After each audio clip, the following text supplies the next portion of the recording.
인생에서 가장 어려운 순간은 언제입니까? 아마도 모두가 반대할 때 홀로 진리를 선택해야 하는 순간일 것입니다. 오늘 본문에서 크리스천은 바로 그 순간을 맞이합니다. 번연은 이렇게 기록합니다. 나는 꿈속에서 보았다. 그가 곧 달리기 시작했다. 그의 아내와 아이들이 그가 떠나는 것을 보고 소리치기 시작했다. 돌아오세요. 제발 멈춰요. 그러나 그는 두 귀를 막고 앞만 보며 달렸다. 생명이다. 생명이요. 영원한 생명이다. 가족의 울부짖음, 이웃의 조롱, 친구의 만류, 그 모든 것을 뒤로하고 크리스천은 달립니다. 오늘 우리는 이 장면을 통해 참된 제자도의 값, 그리고 구원을 향한 결단이 무엇인지 함께 살펴보겠습니다. 먼저 크리스천이 달리는 모습을 보십시오. 그는 단순히 걷지 않습니다. 달립니다. 그것도 생명이다. 생명이요 영원한 생명이다 라고 외치면서 말입니다. 이것은 누가복음 14장 26절의 실천입니다. 무릇 내게 오는 자가 자기 부모와 처자와 형제와 자매와 더욱이 자기 목숨까지 미워하지 아니하면 능히 내 제자가 되지 못하리라. 예수님의 이 말씀이 너무 과격하다고 생각하십니까? 그러나 크리스천은 정확히 이것을 실행하고 있습니다. 존 버녀는 또한 창세기 19장 17절을 인용합니다. 소돔을 떠나는 롯에게 천사가 말했죠. 도망하여 생명을 보존하라. 돌아보거나 들에 머물지 말고 산으로 도망하여 멸망함을 면하라. 롯의 아내는 뒤를 돌아보다가 소금 기둥이 되었습니다. 크리스천은 그 교훈을 기억합니다. 그래서 뒤돌아보지 않고 달립니다. 여러분, 이것이 바로 구원의 긴급성입니다. 고린도후서 6장 2절은 말씀합니다. 보라, 지금은 은혜 받을 만한 때요. 보라, 지금은 구원의 날이로다. 내일이 아닙니다. 나중에 아닙니다. 지금입니다. 18세기 대각성운동 시대에 조나단 에드워즈는 진노하시는 하나님의 손안에 있는 죄인들이라는 설교에서 이렇게 외쳤습니다. 지금 이 순간 당신의 발 아래 지옥이 입을 벌리고 있습니다. 사람들은 울부짖으며 회개했고 부흥이 일어났습니다. 크리스천처럼 영원한 생명을 향해 달려간 것입니다. 이제 두 이웃이 등장합니다. 첫 번째는 고집입니다. 그의 이름 자체가 그의 성격을 보여줍니다. 완고함, 고집불통, 변화를 거부하는 자입니다. 고집이 묻습니다. 뭐라고? 우리가 지금 가진 것들, 친구들, 안락함, 즐거움을 모두 버리라고? 이것은 세상의 논리입니다. 눈에 보이는 것, 손에 잡히는 것, 지금 누리는 것이 전부라는 생각입니다. 고린도전서 2장 14절이 정확히 이것을 지적합니다. 육에 속한 사람은 하나님의 성령의 일들을 받지 아니하나니 이는 그것들이 그에게는 어리석게 보이며. 크리스천은 고린도후서 4장 18절의 진리로 응답합니다. 우리가 주목하는 것은 보이는 것이 아니요 보이지 않는 것이니 보이는 것은 잠깐이요 보이지 않는 것은 영원함이라. 잠깐의 위로가 영원한 생명과 어떻게 비교될 수 있겠습니까? 고집은 크리스천이 손에 든 책, 즉 성경을 책 따위라고 부릅니다. 오늘날도 얼마나 많은 사람들이 성경을 낡은 책, 신화집, 비과학적인 문서라고 조롱합니까? 그러나 히브리서 4장 12절은 선포합니다. 하나님의 말씀은 살아있고 활력이 있어 좌우의 날선 어떤 검보다도 예리하여. 실제로 볼테르라는 프랑스 계몽주의 철학자는 100년 안에 성경은 사라질 것이라고 예언했습니다. 그러나 아이러니하게도 그가 죽은 후 그의 집은 제네바 성서공회 건물이 되었고 그의 인쇄기는 성경을 찍는데 사용되었습니다. 하나님의 말씀은 영원합니다. 두 번째 이웃은 우유부단입니다. 유연한, 구부러지기 쉬운, 쉽게 영향받는 사람입니다. 그는 고집과 달리 크리스천의 말에 마음이 움직입니다. 저분, 크리스천이 말한 것들이 사실이라면 우리가 가진 것보다 훨씬 나은 것 같소. 내 마음이 이분과 함께 가고 싶어지기 시작했소. 여기서 우리는 중요한 진리를 봅니다. 모든 사람이 고집처럼 완고한 것은 아닙니다. 어떤 이들은 진리에 대해 열린 마음을 가지고 있습니다. 사도행전 17장 11절에 베레아 사람들처럼 간절한 마음으로 말씀을 받고 이것이 그러한가 하여 날마다 성경을 상고하는 사람들입니다. 그러나 주목하십시오. 우유부단의 동기는 무엇입니까? 우리가 가진 것보다 훨씬 나은 것을 얻고 싶은 마음입니다. 이것은 순수한 믿음일까요? 아니면 이익을 추구하는 마음일까요? 예수님은 요한복음 6장에서 떡 5개와 물고기 2마리의 기적 후에 따라온 무리들에게 말씀하셨습니다. 너희가 나를 찾는 것은 표적을 본 까닭이 아니요 떡을 먹고 배부른 까닭이로다. 교회 역사를 보면 콘스탄티누스 대제가 기독교를 공인한 후 수많은 사람들이 교회로 몰려들었습니다. 그들은 진정한 회심자였을까요? 아니면 이익을 좇는 기회주의자였을까요?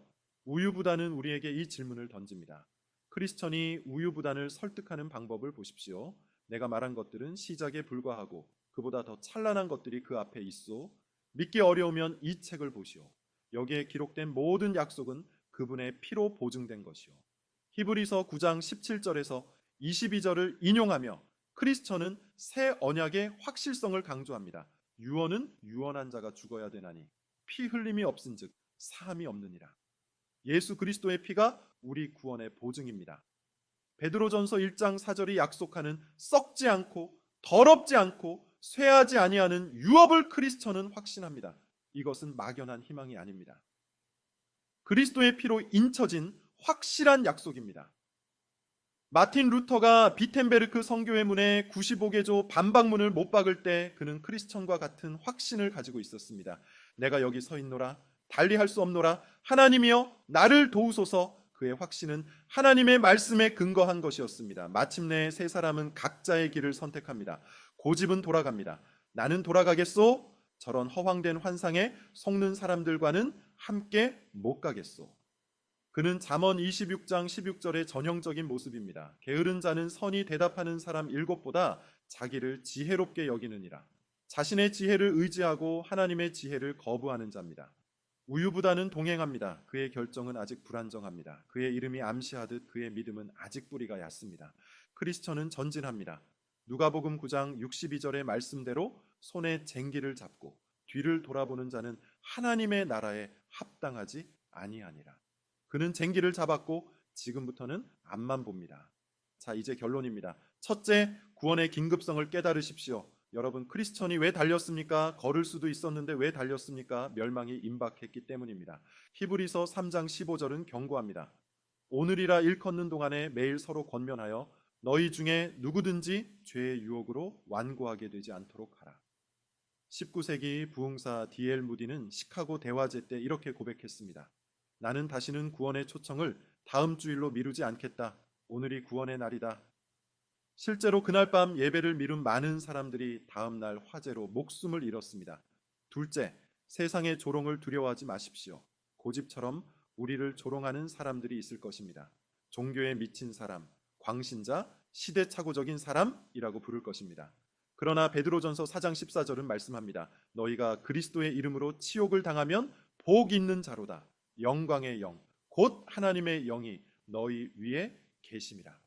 짐 엘리엇 선교사는 에콰도르 원주민에게 복음을 전하다 순교했습니다. 그는 일기에 이렇게 썼습니다. 영원한 것을 얻기 위해 영원하지 않은 것을 포기하는 사람은 바보가 아니다. 그는 크리스천처럼 모든 것을 버리고 영원한 생명을 선택했습니다.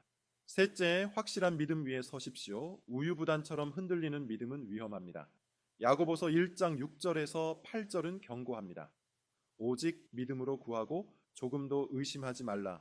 의심하는 자는 마치 바람에 밀려 요동하는 바다 물결 같으니 두 마음을 품어 모든 일에 정함이 없는 자로다.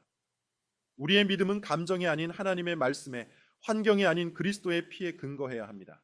로마서 10장 17절이 말씀하듯 믿음은 들음에서 나며 들음은 그리스도의 말씀으로 말미암았느니라. 자, 이제 오늘 이 자리에 세 종류의 사람이 있을 것입니다. 고집입니까? 아직도 세상의 것들이 더 소중하고 복음이 어리석게 보입니까? 그렇다면 하나님께서 당신의 마음을 열어주시기를 기도합니다. 오늘이 바로 그날일 수 있습니다. 우유부단입니까? 마음은 움직이지만 아직 확신이 없습니까? 그렇다면 하나님의 말씀을 더 깊이 상고하십시오. 요한복음 5장 39절, 너희가 성경에서 영생을 얻는 줄 생각하고 성경을 연구하거니와 이 성경이 곧 내게 대하여 증언하는 것이니라. 크리스천입니까? 이미 달리기 시작했습니까? 그렇다면 멈추지 마십시오. 빌립보서 3장 14절, 표대를 향하여 그리스도 예수 안에서 하나님이 위에서 부르신 부름의 상을 위하여 달려가노라.